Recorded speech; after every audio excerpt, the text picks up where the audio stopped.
हाय friends, मैं हूं Manav. Welcome to movie shoovie. करते हैं आपस में पॉजिटिव सा नमस्कार। और जो सेकंड मूवी देखी है वो है इंडियन 2। क्या ये बेहतरीन मूवी है इंडियन से भी? क्या इसके अंदर प्रोज और कॉन्स हैं वो हम डिस्कस करेंगे। और जो दूसरी मूवी एकदम बैक टू बैक देख लिया, क्योंकि इंडियन भी देख ली थी कल और उसका रिव्यू मैंने आपके साथ शेयर किया था। 1996 की मूवी मैंने पहले नहीं देखी थी। अब एक्चुअली में दिमाग जो है ना वो ज्यादा तेज दौड़ रहा है, क्योंकि इंस्टेंट कंपैरिजन होने लग जाते हैं। इंडियन 1 का हल्का सा रेफरेंस देके मैं इंडियन 2 के बारे में बात करूंगा। इंडियन 1 के अंदर जहां पर आपको ये सेनापति साहब का कैरेक्टर दिखता है, वो बहुत ही राइचियस तरीके का इंसान है। यहाँ तक कि अपने बेटे को भी नहीं छोड़ता for the rightful thing. Corruption के तो बिल्कुल सख्त खिलाफ है। ये उसके ऊपर एक बिल्डअप है, वो इतना जुनूनियत लेवल के ऊपर जा चुका है कि वो बर्दाश्त ही नहीं कर सकता। Therefore there is no tolerance. ये इसका प्रेमाइस है, जहां पर से आपकी मूवी 2 शुरू होती है और वहां पर आपको दिखाया जाता है कि इंडिया इज इन कंप्लीट डोल्ड्रम्स। डोल्ड्रम्स मतलब करप्शन की इंतहा हो चुकी है। लेकिन कुछ यंग गन्स हैं जो अपना यूट्यूब चैनल चला रहे हैं, जैसे कि चित्रा का कैरेक्टर सिद्धार्थ का। वो ये चाहते हैं कि ये हाईलाइट करें कि कहाँ कहाँ कैसे कैसे करप्शन हो रही है। और मूवी भी अचानक से जैसे ही शुरू होती है आपको करप्शन के जोन के अंदर लेके चले जाती है, चाहे वो वेस्ट मैनेजमेंट हो और भी काफ़ी सारी जो पॉलिटिकल अफेयर्स होते हैं, वो सारी चीज़ों के अंदर आपको दिखाया जाता है विदाउट एनी शेम, कि फटाफट से ऑन द फेस किया जाता है। और एक हैशटैग अचानक से लाइमलाइट में आना शुरू हो जाता है, क्योंकि चित्रा को खुद एक पर्सनल लॉस हो जाता है। तो उसका खुद का मिशन और देश के लिए मिशन जो होता है वो ग्रैंडर मिशन बन जाता है। अब उसको सेनापति चाहिए इंडिया के अंदर। तो कम बैक इंडियन। तो कैसा रहा है इंडियन का come back? I would say it's a mix bag. मैं कमल हसन की जो एक्टिंग है उसका काफ़ी बड़ा मैं कह सकता हूँ कि प्रशंसक हूँ, इफ़ नॉट द फैन। जहाँ से इनकी एंट्री होती है वो काफ़ी ज़बरदस्त तरीके के मार्शल आर्ट टेक्निक्स वगैरह भी दिखा रहे होते हैं। और दिखाया जाता है कि पहले भी इंडिया से बाहर भी वो मार्शल आर्ट अपने वर्मा कलाई टेक्निक जो है वो काफ़ी ज़्यादा फेमस कर रहे हैं, लोगों को सिखा रहे हैं, जिसकी वजह से वो फिट विट भी हैं। ताइपी से वापस आने के बाद उनकी माचो एकदम हीरो वाली एंट्री होती है। अनफॉर्चुनेटली जहाँ पर एंट्री बहुत ग्रैंड है, वीएफएक्स बहुत शानदार हैं। एट द सेम टाइम जो एजिंग जिस तरीके से दिखानी चाहिए थी वो मुझे ज़्यादा सही नहीं लगी। और जो मैंने मेकअप ऑलमोस्ट 1996 के अंदर देखा था वो सेम तरीके का यहाँ पर भी है। तो वो जो कह सकते हैं ना कि एक इंसान जो है हल्का-फुल्का इसके अंदर डिटेरियोरेट हल्का-फुल्का तो होगा, चाहे वो लीनर हो जाएगा, कुछ हो जाएगा, वैसा कुछ दिखा नहीं, बल्कि वो फिटर वाले ज़ोन के अंदर ज़्यादा चला गया। तो ये थोड़ा-सा यहाँ पर गड़बड़ होनी शुरू हो जाती है। और उसके बाद फिर 1 टू 1 सीन एक के बाद एक आते रहते हैं, जहाँ पर काइंड ऑफ करप्शन दिखी जा रही है और यहाँ पर डर का माहौल बना देता है सेनापति कि भाई मैं आ गया हूँ वापस, अब तो बच के दिखा दो। तो इस तरीके के जोन के अंदर ये रहता है। और वो थोड़ी सी डाउन साइड हो जाती है कि जहाँ हम विजिलेंटे के बारे में बात करते हैं तो कहीं ना कहीं आपको एक बहुत ही सॉलिड डायलॉग्स की जरूरत होती है। Why you should and this, what is the larger purpose.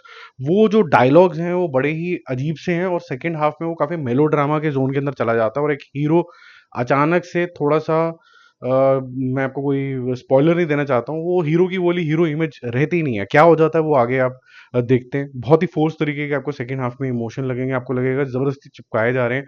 और लार्जर पर्पस ऑफ जो सेनापति है वो मेरे को ऐसा कहीं ना कहीं लगने लग गया, जो अनियन मूवी आई थी ना उस जोन के अंदर चला जा रहा है, जिसके अंदर पर्सनल अटैचमेंट भी थोड़ी सी कम है। देश से वो बाहर था, कोई कनेक्शन भी नहीं था।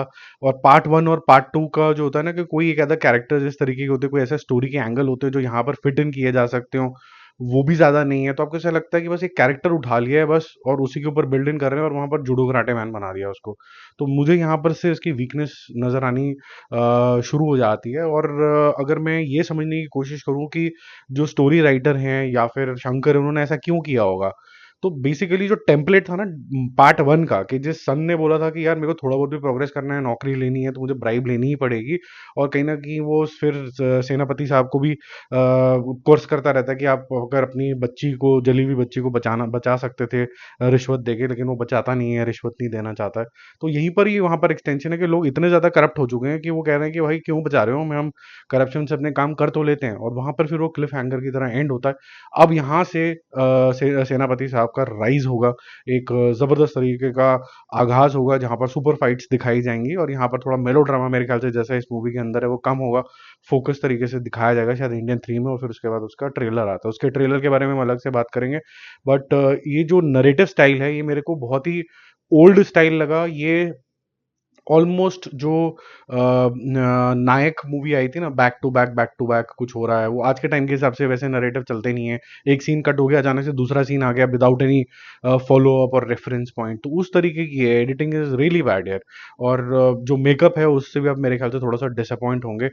जो बॉडी का स्किन टाइप भी जो दिखाया गया है, हालांकि ओरिजिनल में भी इसी तरीके का था, लेकिन थोड़ा सा आपको अजीब सा लगता है, आप जोन में ही नहीं आ पाते हो मूवी के। और जैसे जवान के अंदर आपको पर्पस बहुत सारे मिल रहे थे, पर्सनल, देश और राइचियसनेस, बड़ी सारी चीजें कहीं ना कहीं जुड़ती चली जा रही थी, और नायक के अंदर भी यही सब चीजें थी। यहाँ पर बड़ा एलियनेटेड एक बस ऐसा सुपर हीरो है बस जो मारता चला जाएगा, वो जो सीख होती है, सीख ट्रांसलेट नहीं हो पाई। और जो चेस सीक्वेंसेस हैं, कैट एंड माउस हो रहा है, मेकअप चेंज हो रहे हैं, गेटअप चेंज हो रही हैं between he and CBI, CBI unable to understand a hero, वो सब चीजें आपको ऐसा लगता है कि बिल्डअप करने के लिए यूज किया गया है इंडियन 3 के लिए। और एंड ऑफ इट मेरा मन तो यही था कि जितना कुछ भी हमें दिखाया गया वो फर्स्ट हाफ में ही दिखा देना चाहिए था, और सेकंड हाफ इंडियन 3 होनी चाहिए थी। ये अननेसेसरी ड्रैग है, इसकी जरूरत नहीं थी, क्योंकि बहुत सारी रेपुटेशन तो आपके करप्शन यहाँ है वहाँ और उसको एंड कर रहे हैं, वो इंडियन में भी स्टैब्लिश हो चुकी थी। तो थोड़ा सा ड्रैग तो देखो ये है, जिसकी वजह से मेरा movie show score for great acting by Kamal Haasan again at this age, he is marvellous, मैं दूंगा 2 stars, but half star extra for the effort that Kamal Haasan has put in. इसके अलावा अगर आप बाकी एक्टर्स की बात करें तो ज़्यादा स्क्रीन टाइम तो ये ले जाते हैं, Siddharth is okay, Rakul Preet is okay, ज़्यादा उनके पास कुछ खास करने के लिए है नहीं। एस जे सूर्या जिस जिस भी जगह पे आए हैं ही शाइन्स, और उसका रोल ही नहीं है कुछ खास, लेकिन he is a very good actor otherwise. तो उस तरीके की जोन के अंदर ये है आपका, अगर आप दिमाग को स्विच ऑफ करके जाओगे तो शायद एंटरटेन भी हो जाओ, बट लार्जली आपको ऐसा नहीं लगेगा कि आपको इंडियन वन वाला फ्लेवर आया। बाकी हम जल्दी मिलते हैं और रिव्यूज और अपडेट्स के साथ। Stay connected, bye bye.